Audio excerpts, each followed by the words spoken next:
उत्तर प्रदेश के उप मुख्यमंत्री केशव प्रसाद मौर्य जिस वक्त अखिलेश यादव को अपनी ज्ञान की पंजीरी बांट रहे थे, अपने आका को बचाने के लिए नैतिकता और नीति समझा रहे थे, 3 में न 13 में वाला जुमला फेंक कर अखिलेश यादव पर तंज कस रहे थे, ठीक उसी वक्त एक और पटकनी योगी सरकार को और केशव प्रसाद मौर्य की सरकार को अखिलेश यादव की शेरनी ने दे दिया।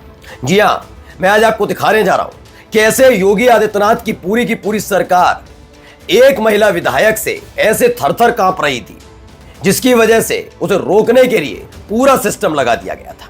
पूरा का पूरा जो पुलिस प्रशासन है उसे तैनात कर दिया गया था। गलती से भी ये महिला विधायक उस जगह ना पहुंच जाए जहां जाकर मजम्मत हो जाए सरकार की। केशव जी, हो सकता है कि आप बहुत कद्दावर नेता हो सकता है कि जनता में आपकी पूछ बहुत हो, वैसे तो देख लिया सिराथू में आपके साथ क्या हुआ, लेकिन फिर भी कम से कम आज मैं आपसे बात कहूंगा कि अपने प्रतिद्वंदियों से सीखिए, चिढ़िए मत। आप अखिलेश यादव पर जिस वक्त तंज कस रहे थे, ठीक उसी वक्त जो काम आपको करना चाहिए था, आपकी सरकार को करना चाहिए था, वो काम समाजवादी पार्टी के एक विधायक ने किया। मैं नाम ले रहा हूं पूरी जिम्मेदारी के साथ, पल्लवी पटेल ने। पल्लवी पटेल को रोकने के लिए पूरा का पूरा पुलिस प्रशासन लगा हुआ था। ऐसी कौन सी जगह थी जहां पर पल्लवी पटेल जाना चाहती थी, लेकिन उन्हें रोकने के लिए भारी तादाद में पुलिस का इंतजाम था। लेकिन कैसे पूरी सरकार एक टांग पर खड़ी रह गई और पल्लवी पटेल ने सब कुछ चित कर दिया। एक एक तस्वीर देखिए। नमस्कार, मैं हूं प्रज्वल गौतम और आप देख रहे हैं खबर चौक। यह पहली दफा नहीं था जब पल्लवी पटेल ने योगी सरकार को एक पांव मिलाकर खड़ा किया और हालत यह कर दी कि हांफने लगे उनके बड़े बड़े अधिकारी भी। सबको पूरी उम्मीद थी, महिला ही तो है, विधायक है तो क्या हुआ, है तो विपक्षी पार्टी की, आके तो देखें, हम बताएंगे क्या है। पल्लवी पटेल जाके कैसे दिखाएंगी, लेकिन पल्लवी पटेल पहुंची। ये समझ ही नहीं पाए, ये जान ही ना पाए, ये मुंह से ठा ठा की आवाज निकालकर माफियाओं की पेंट और पतलून गीली करने का दावा करने वाली योगी आदित्यनाथ की पुलिस कैसे गच्चा खा गई पल्लवी पटेल से, वो दिखाऊंगा। पीड़ितों से मिलने से रोकती है योगी की पुलिस, योगी आदित्यनाथ रोकते हैं, उनकी सरकार रोकती है। और देखिए क्या हुआ, पहले ये वीडियो देख लीजिए।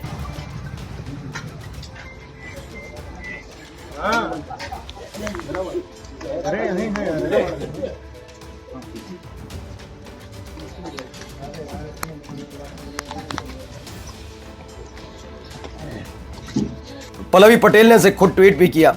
सरकार की खुफिया निगरानी और पुलिस के बल प्रयोग और सीमाएं सील करने के कारण फतेहपुर हत्याकांड प्रकरण की पीड़ित परिवार के घर में मैं मोटरसाइकिल से पहुंची। किसी भी कीमत पर न्याय की लड़ाई जारी रहेगी। जब वो वहां पर पहुंची, किसी को उम्मीद नहीं थी ये पल्लवी पटेल है।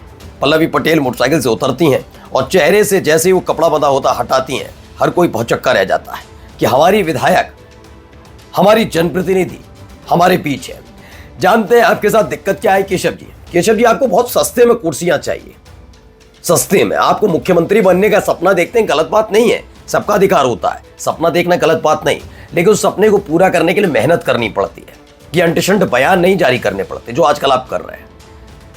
मैं ये नहीं कहता कि पल्लवी पटेल बहुत बड़ी नेता होगी, नहीं, लेकिन पल्लवी पटेल एक सच्ची जनसेवक है, इस बात की जिम्मेदारी के साथ मैं कहता हूं। इतना संघर्ष अनुप्रिया पटेल भी नहीं करती जितना संघर्ष अकेले पल्लवी पटेल करती है।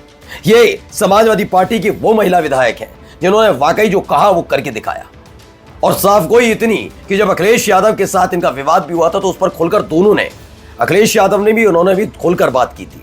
और ऐसा नहीं है कि वो मतभेद मनभेद में तब्दील हो गया, उसका इस्तेमाल करने की कोशिश तो योगी आदित्यनाथ ने बहुत की थी। गच्चा खा गए, बहुत कहते हैं ना, चच्चा खा गए गच्चा। योगी आदित्यनाथ को गच्चा देने वाली पहली महिला विधायक है पल्लवी पटेल। उन्होंने बता दिया था कि ये मत सोच के चलना, तुम्हारा राजनीतिक टूल बनूंगी, हथियार बनूंगी। ये प्रतिद्वंदिता की लड़ाई मेरी बहन से हो सकती है, लेकिन ये लड़ाई लड़ने के लिए सोनेलाल पटेल की बेटी अकेले काफी है। तुम जैसे योगी आदित्यनाथ और मुख्यमंत्री हो, तुम जैसे नेताओं की जरूरत नहीं। खैर, अब फिर इस खबर पे आते हैं। देखिए इसमें खबर है क्या है। पुलिस को चकमा देकर बाइक से पीड़ित के घर पहुंची विधायक पल्लवी पटेल। कौशाम्बी जिले के फतेहपुर में अजरौली पल्लावा गांव में हाल ही में हुई हत्या की घटना से राजनीति को गर्म कर दिया है। हुआ क्या था, सिराथू की विधायक डॉक्टर पल्लवी पटेल ने अजरौली जाने का ऐलान किया। इसकी भनक लगते ही कौशाम्बी और फतेहपुर की पुलिस ने विधायक को रोकने के लिए जगह जगह बैरिकेडिंग कर दी, लेकिन विधायक सबको चकमा देकर अपनी 4 पहिया गाड़ी छोड़ बाइक से ही गांव पहुंच गई। वहीं पीड़ित परिजनों से मिली और घटना को सरकार की नाकामी बताया। फतेहपुर के धाता थाना क्षेत्र के अजरौली पल्लावा में 6 अगस्त को 3 लोगों पर जानलेवा हमला हुआ था। लेकिन उसके बावजूद केशव प्रसाद मौर्य को कोई फर्क नहीं पड़ता। ये सोचिए कैसे नेता हैं। इनके यहाँ बीजेपी के नेताओं का जरा जिक्र कर लेता हूं। नेता नंबर 1 स्मृति ईरानी, बड़ी बड़ी डींगे, बड़ी बड़ी बातें, रायबरेली ये, रायबरेली वो, हम ये कर देंगे, अमेठी ये, अमेठी वो, सब बोला। आपको जिताया भी अमेठी ने, लेकिन हुआ क्या उसके बाद? जब चुनाव हार गई तो उसके बाद एक बार भी दिखी? अब तो क्योंकि सास भी कभी बहू थी। यही केशव प्रसाद मौर्य के साथ है। अपने क्षेत्र से चुनाव हारने के बाद जो काम उनको करना चाहिए था वो नहीं कर रहे। अब ट्विटर ट्वीट खेलेंगे, फिर सपा बहादुर और ये बहादुर। वो कम से कम सपा बहादुर कहलाने लायक तो हैं। आप तो हरावल दस्ते के मुखिया के तौर पर है। यही थी ना सिराथू से विधायक अनुप्रिया पटेल की बहन पल्लवी पटेल। अनुप्रिया पटेल का नाम लेकर आप माहौल क्रिएट करने की कोशिश कर रहे थे। देखा पल्लवी पटेल से पटकनी खाने के बाद भी आप कहीं क्या कह पाएंगे? क्या है आप? सिर्फ डिप्टी सीएम, एक हरावल दस्ते का मुखिया भी कहिएगा। कई और तस्वीरें भी आपको दिखाता हूं। देखिए यहां पर मुलाकात होती है। नेशनल जनमत की भी खबर है। फतेहपुर के धाता में बुजुर्ग किसान केशपाल पटेल की हत्या के बाद वीरभान पटेल और रामलखन पटेल पर कुल्हाड़ी से हमला करने के मामले में पुलिस को चकमा देते हुए विधायक डॉक्टर पल्लवी पटेल बाइक पर बैठकर पीड़ित परिवार से मिलने पहुंच गई। खबर मिलते ही पूरा प्रशासन और पुलिस बल हड़बड़ाकर उनके पीछे दौड़ पड़ा, लेकिन जब तक वहां पहुंचे पल्लवी पटेल परिवार से मिल चुकी थी। उन्होंने दुखी परिजनों को ढांढस बताया और प्रशासन को चेतावनी देते हुए निष्पक्ष कार्रवाई की मांग की है। इस दौरान एक वीडियो और आई, उनकी वो वीडियो भी देख ली। मैं नहीं कह रही हूँ, समूचा गांव आपके लोगों के सामने बोल रहा है।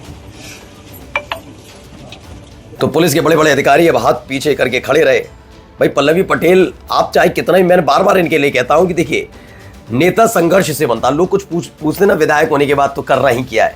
विधायक बनना आसान नहीं है और विधायक बनकर दोबारा बनना और मुश्किल है। यकीन बता के कह रहा हूं कि 2027 के चुनाव में भी देखिए पल्लवी पटेल जीतेंगे और रिकॉर्ड मतों से जीतेंगे। एक बार फिर हार के लिए तैयार रहना केशव प्रसाद मौर्य, क्योंकि जिस तरीके से आपने अपने ही क्षेत्र की जनता को पूरी तरह से खुला छोड़ दिया, जो हो रहा है हुंदो, वो ये बताता है कि आपकी अपनी कितनी साख आपके क्षेत्र में रह गई है।